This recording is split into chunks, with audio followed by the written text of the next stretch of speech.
Olá, sejam muito bem-vindos. Olha, hoje a gente vai mergulhar numa das perguntas mais difíceis e, vamos dizer, persistentes da fé. Se Deus é justo, por que o mal parece prosperar? Por que tantas vezes parece que ele está em silêncio? Essa pergunta, até quando, Senhor, não é um sinal de fraqueza na fé. Muito pelo contrário. Ela ecoa nos salmos, nos profetas. É o grito daqueles que levam a sério a justiça de Deus e que anseiam, com toda a força, por vê-la manifestada no mundo. Para a gente entender essa questão complexa, vamos seguir um caminho. Primeiro, a pergunta em si. Depois, um caso bem específico de justiça rápida, o de Herodes. Aí a gente fala da paciência de Deus, da certeza do juízo, de como os fiéis são protegidos e, por fim, qual é o nosso papel nisso tudo. Vamos lá? Ok, vamos começar olhando para uma exceção que, na verdade, confirma a regra. Um momento na história em que a justiça divina foi, assim, instantânea e assustadora. Isso prova que a paciência de Deus não tem nada a ver com falta de poder. Tenta imaginar a cena. O rei Herodes Agripa, conhecido por perseguir a igreja, está lá, todo paramentado, fazendo um discurso para a multidão. O povo, querendo agradar, claro, começa a gritar que ele não é um homem, mas um Deus. E o Herodes, ele gosta e aceita o elogio. A resposta do céu foi imediata. Um anjo do Senhor o feriu ali na mesma hora. E o texto bíblico é bem gráfico. Diz que ele foi comido por vermes e morreu. É um lembrete brutal e muito claro. Deus não divide a sua glória com ninguém. O nome do pecado aqui é blasfêmia. Herodes não cometeu um erro qualquer. Ele tentou roubar o lugar de Deus, aceitando uma adoração que pertence somente ao Criador. E esse tipo de afronta, nesse caso específico, teve uma consequência imediata e terrível.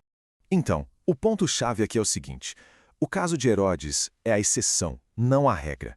Foi uma demonstração clara do poder de Deus, mas não é o seu modo de operação padrão.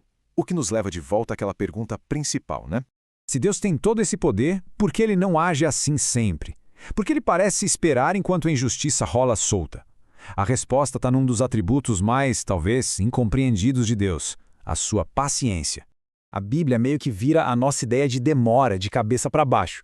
O que para a gente parece lentidão, na verdade é paciência da parte de Deus. Cada dia que o sol nasce não é um sinal de ausência, mas sim uma porta que continua aberta para o arrependimento. É um verdadeiro choque de perspectivas. A gente vê a tempestade da injustiça e clama por um raio agora. Deus, por outro lado, está olhando o quadro todo.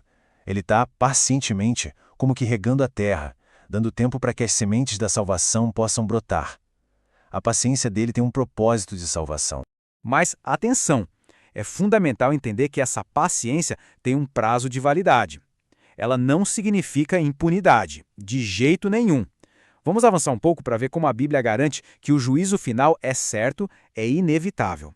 As Escrituras são muito claras sobre isso, principalmente quando se trata daqueles que enganam os outros em nome de Deus.